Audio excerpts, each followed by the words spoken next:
Hello. Hello, I'm glad to meet you. Yes. Can you say something about your project and about what you are expecting in this Congress? Okay, thank you.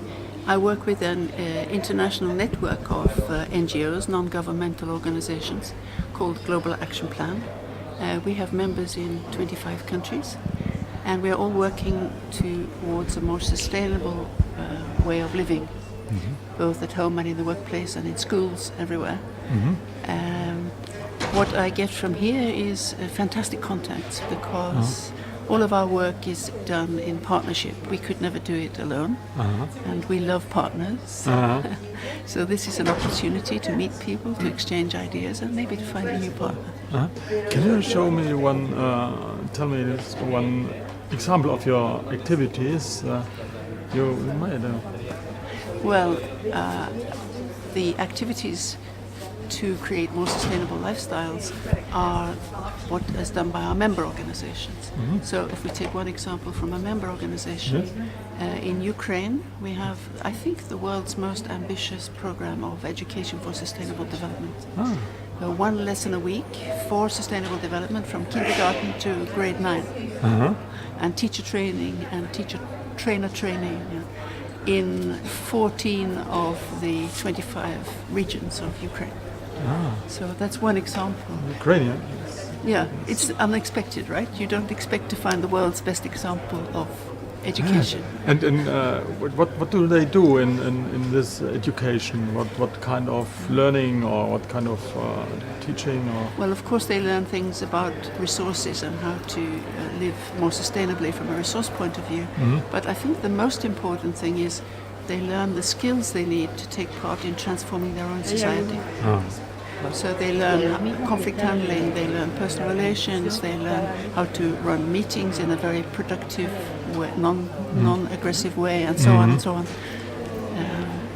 And it's in partnership with the schools there, or it's a...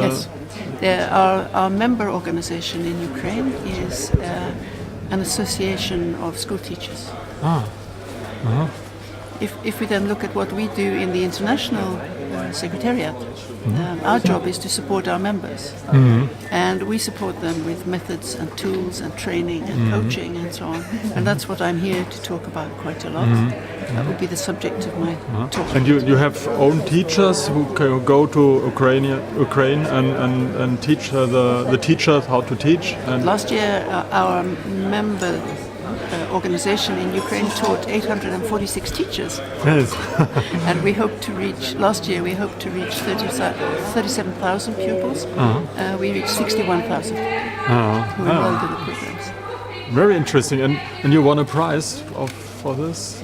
Yes, it's a kind of lifetime achievement award, you could say, from the Rachel Carson award in Norway, which is an international award for women working in the field of sustainability. For women,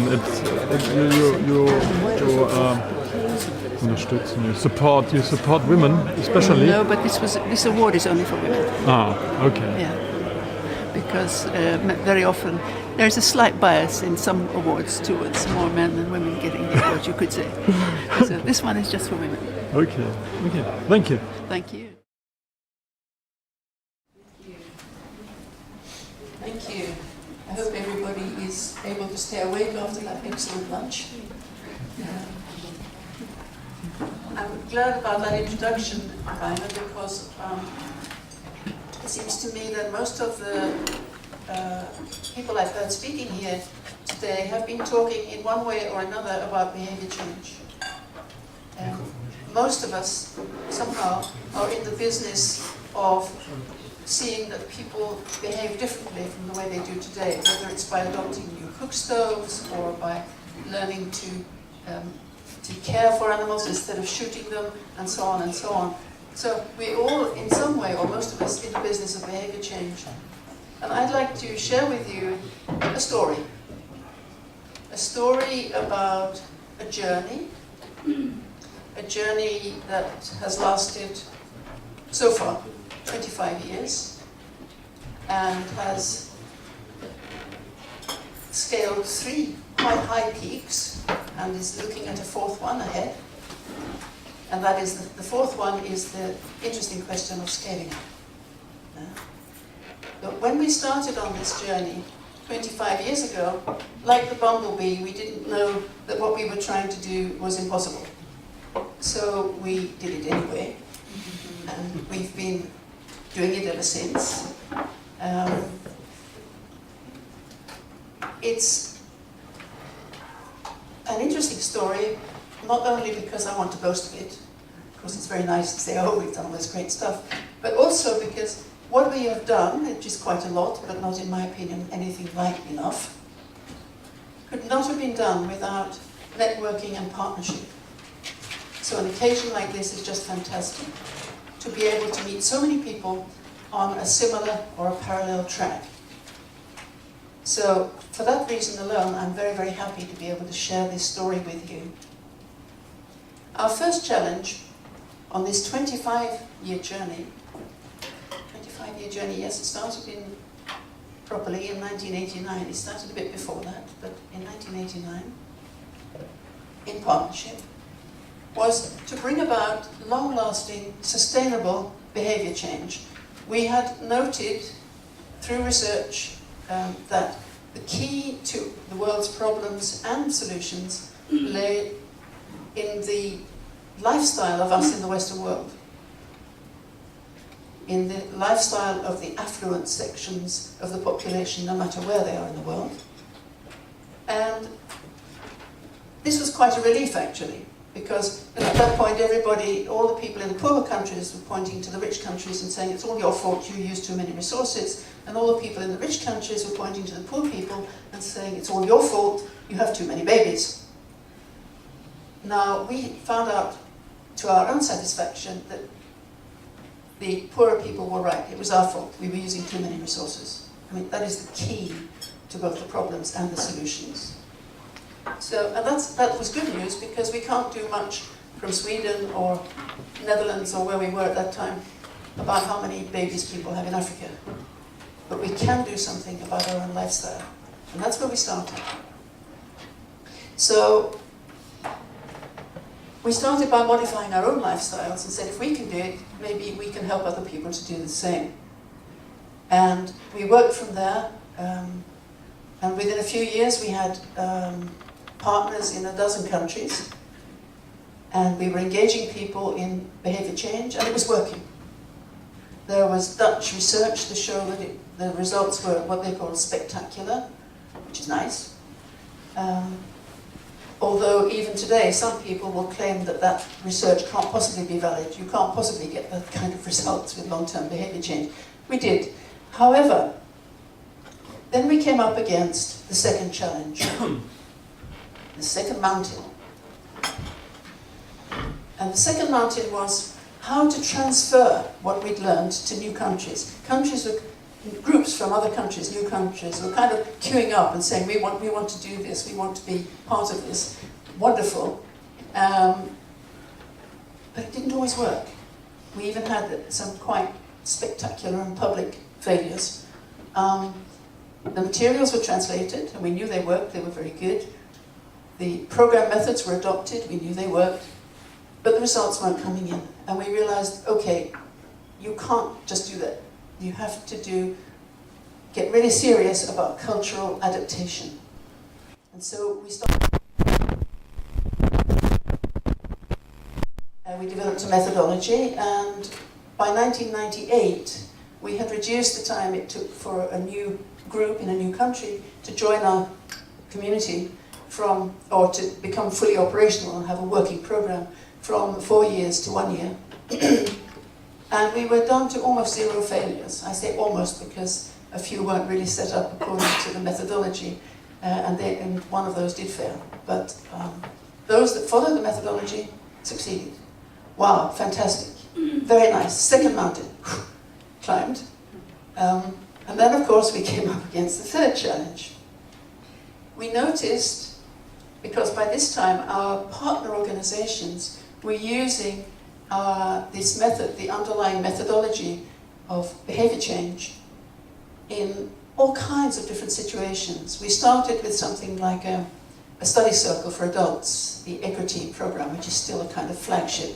But it moved on, it became community development programs, it became workplace programs, school programs, kindergartens, universities, all kinds of things. Each of our member organizations found their own way to put these methods and tools into operation. Fantastic, wonderful. And then, especially within the community projects, we started noticing that we weren't very good at learning from experience.